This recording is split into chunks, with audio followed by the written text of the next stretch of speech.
Përshëndetje, jeni me edicionin lajmeve të orës 11 në Radio Televizionin Publik të Kosovës. Viti 2025 u karakterizua nga angazhimi i shtuar i Forcës së Sigurisë së Kosovës në trajnime profesionale dhe ushtrime të përbashkëta me vendet aleate të NATO-s, përfshi Shtetet e Bashkuara të Amerikës. Përgjatë vitit u realizuan investime të rëndësishme në modernizimin e armatimit, rritjen e numrit të pjesëtarëve, zhvillimin e kapaciteteve operacionale dhe thellimin e bashkëpunimit ndërkombëtar, duke e forcuar më tej rolin e FSK-s në garantimin e sigurisë dhe stabilitetit në vend dhe rajon. Janë numruar 25% e votave me post për zgjedhjet e 28 dhjetorit. Në përditësimin e fundit të dhënave nga Komisioni Qendror i Zgjedhjeve, lëvizja vetëvendosje po prin me 69.5%, pasaj Lidhja Demokratike me 11.2%, Alianca për Ardhmërinë e Kosovës me 9.4% dhe PDK me 8.1%. KQZ ka njoftuar se në qendrën e numrimit dhe rezultateve ka përfunduar numrimi i fletvotimeve nga përfaqësitë diplomatike, ndërsa janë në proces numrimi i votave me post dhe pritet të nisë numrimi i votave me kusht dhe atyre me nevoja të veçanta. Sipas të dhënave të Qendrës Kombëtare për Menaxhimin Kufitar, aktualisht situata më e ngarkuar paraqitet në pikalimin kufitar në Merdar, ku pritjet për dalje po zgjasin mbi 1 orë e gjysmë, ndërsa në pikalimin kufitar tek Dheu i Bardh pritet janë gjysmë ore për dalje nga Kosova. Në 24 orët e fundit, policia në të gjitha rajonet e Kosovës ka regjistruar 15 arrestime për armbajtje pa leje, dhunë familje dhe vjedhje.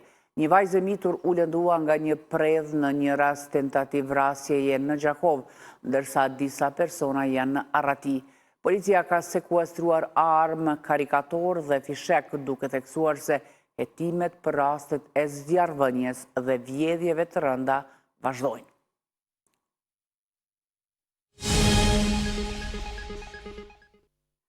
Presidenti i Venezuelës Nicolás Maduro është kapur nga forcat speciale amerikane në një operacion të zhvilluar në Caracas.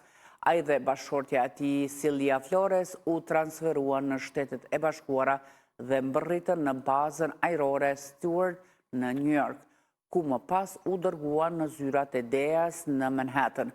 Pamjet e publikuara tregojnë Maduron të shoqëruar nga agent të DEA-s në zyrat e agjencisë në New York, ku ai u procedua dhe ju morën gjurmët e gishtërinjve.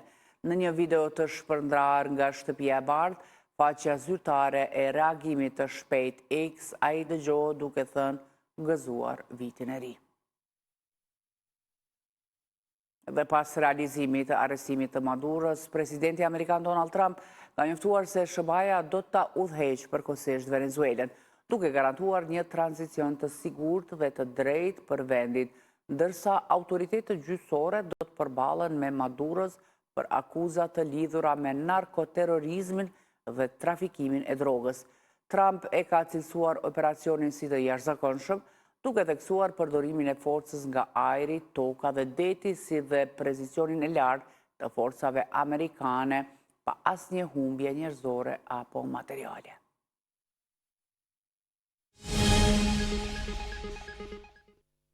Sot mbahet mbledhje komemorative për shkrimtarin dhe publicistin Rushit Ramabaja, i cili u nda nga jeta në moshën 77 vjeçare. Homazhet fillojnë nga ora 11, ndërsa mbledhja komemorative do të mbahet në orën 12 në amfiteatrin e Teatrit Kombëtar të Kosovës. Ramabaja ishte një nga figurat më të rëndësishme të letërsisë dhe mendimit shqiptar, gazetar kulture në rilindja, shkrimtar, poet dhe intelektual i angazhuar, i cili la pas një trashëgimi të çmuar kulturore dhe shpirtërore për kulturën shqiptare. Të nderuar shikues, ishte kjo e tëra për këtë edicion të lajmeve. Ne ju falenderojmë për vëmendjen tuaj dhe mirupafshim në edicionin e orës 13.